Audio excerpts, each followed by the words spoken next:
आपल्या प्रत्येकाच्या आयुष्यात एक तरी व्यक्ती अशी असते जी आपल्या खूप जवळची असते, आपली असते, जिच्या सोबत असताना कुठलाही संकोच नसतो की कसलेही वागण्या बोलण्याचे बंधन नसते. अगदी असाच होता तिचा अमित, तिचा जोडीदार, जो कधीच तिचा होऊ शकला नाही.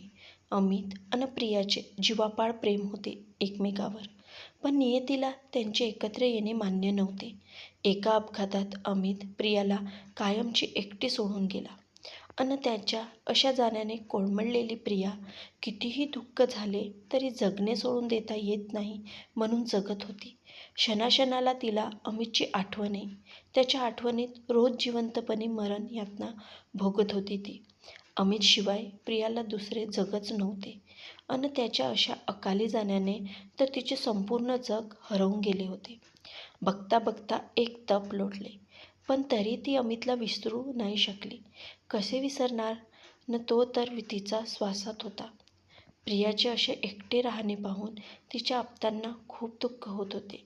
तिचा एकटेपणा दूर करण्यासाठी आटोकाट प्रयत्न करून त्यांनी प्रियाला लग्नासाठी तयार केले. स्थळाचीही काही कमी नव्हती, सो घरच्यांच्या इच्छेनुसार ती राजीवला भेटायला तयार झाली. राजीव लग्नाच्या दृष्टीने एक परफेक्ट स्थळ, दिसायला बरा, सुशिक्षित, चांगली नोकरी, घरदार असलेला. प्रियाने जरी घरच्या दबावामुळे त्याला भेटायला होकार दिला असला तरी एक गोष्ट चांगली होती की शेवटचा निर्णय तिच्या हाती होता. दोघेही एक दोनदा भेटले.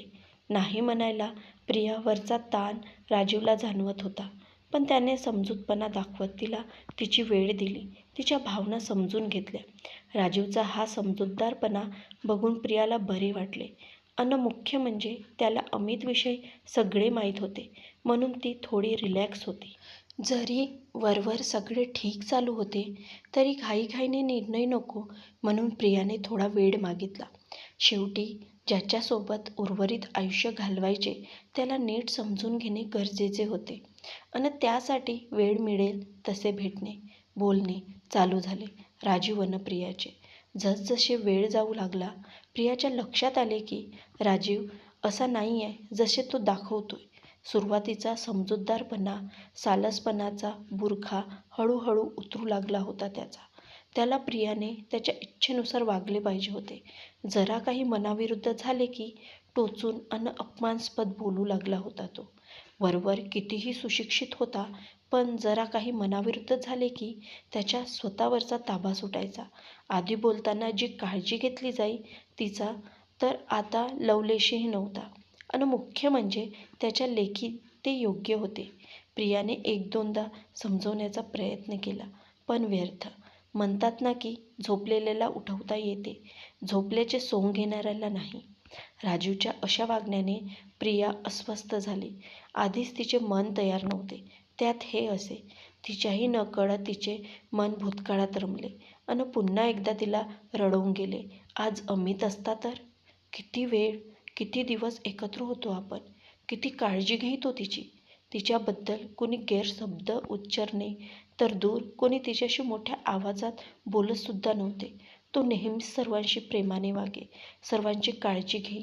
आता तो या जगात नव्हता, पण त्याच्या आठवणी तिच्या आयुष्यभराचा ठेवा होत्या. शेवटी प्रियाने खूप विचार करून निर्णय घेतला, आयुष्यात कधीच लग्न न करण्याचा आणि मुख्य म्हणजे कुणाच्याही दडपणाखाली न येण्याचा. राजीव आणि अमितची तुलना अशी नव्हती, पण अमितचे संस्कार, सगळ्यांना समजून घेण्याची लकब अमितचे पारडे भारी करत होते.